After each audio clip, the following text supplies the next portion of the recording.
Live right here on this Football Friday on the early line on SportsGrid. It's Ben, it's Lisi, it's Donnie. Live right here on this Friday as we turn our attention away from the NFL back to college football. Third and final day in Indianapolis at Big Ten Media Days. Fourth and final day in Charlotte at ACC Media Days. We'll talk about that a little bit later on. All four now of the power conferences have completed talking season and media days to get ready for a new 2024 college football campaign. One of the West Coast newcomers to the Big Ten. That's Oregon. Dan Lanning entering year 3 in Eugene. And Oregon made a literal splash ahead of the first day in Indy of Big Ten Media Days, putting the big inflatable duck into the White River in downtown Indy. Dan Lanning had this to say yesterday, Joe, quote, "We're mighty different. I hope we get to take that big floating duck to all our away games. We're innovative." End quote. Wasn't the only thing Dan Lanning had to say yesterday, but I'm glad that we are showing you the B-roll footage of the big inflatable duck into the White River in Indianapolis. Joe, a big presence now in the Big Ten, will be matched with big expectation and performances out of the Ducks in 2024.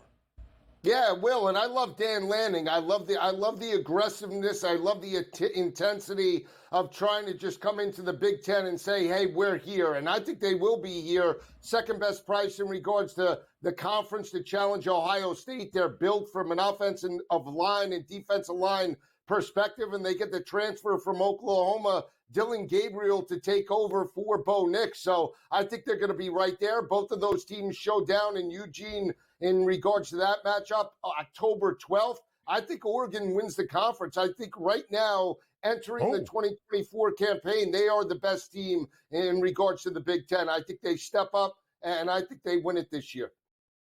Yeah, take a look, and that's a big game. Saturday the 12th, October 12th, that is, they take on Ohio State. They also have to travel to Michigan a little bit later in the season, November. Then finally, even later in November, Saturday the 16th, heading towards Wisconsin. Let me ask you this question because, you know, the Pac-12 used to playing on the West Coast. Now you have more East Coast, West Coast type of travel here. How do you think that affects Oregon at this point? Or does it just say, Joe, well, Donnie, they have Ohio State at home. That's the game that you won at home this year, and if they win it, they should win it.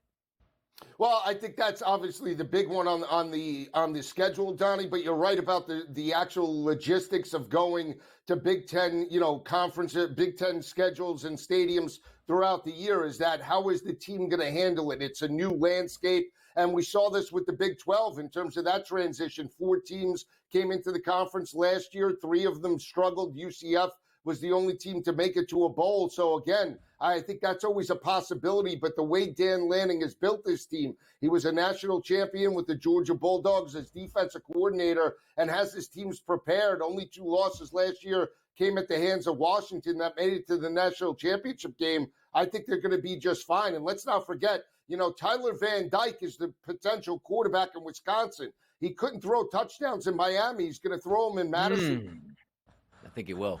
Ooh, I like that little shot at the Canes on your way out. By the way, travel miles for Big Ten teams next year, 7 will travel more than 8,000 miles in the next football season. It should not surprise you to know those 7 programs kind of on the outskirts of the Big Ten, the West Coast schools, the East Coast schools, UCLA the most, 22,048. Oregon, 4th most, 12,520 travel miles in this upcoming college football campaign. We do it for the TV revenue. Dan Lanning also saying this yesterday. Joe, you mentioned how he was the defensive coordinator in Athens under Kirby Smart. Last week at SEC Media Days in Dallas, Kirby kind of taking a shot at his former DC and Oregon because of their NIL money. And Dan Lanning responded with this on the Pat McAfee Show, formerly of the SportsGrid Network, yesterday. Quote, "I think it's impressive that guys like Kirby Smart have been signing the #1 class in the nation without any NIL money." End quote. Said tongue in cheek. Lisi guy, Dan Lanning's got you fired up for a Big Ten football season.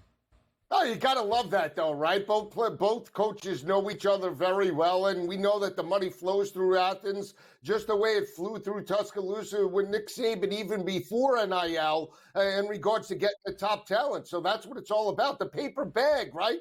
a la Jeremy Pruitt. That's how they did it back in the day. That's how they did it back in the day, and now I guess it's all above board and legal. Joe Lisi, the mastermind of the pigskin, here on this Football Friday.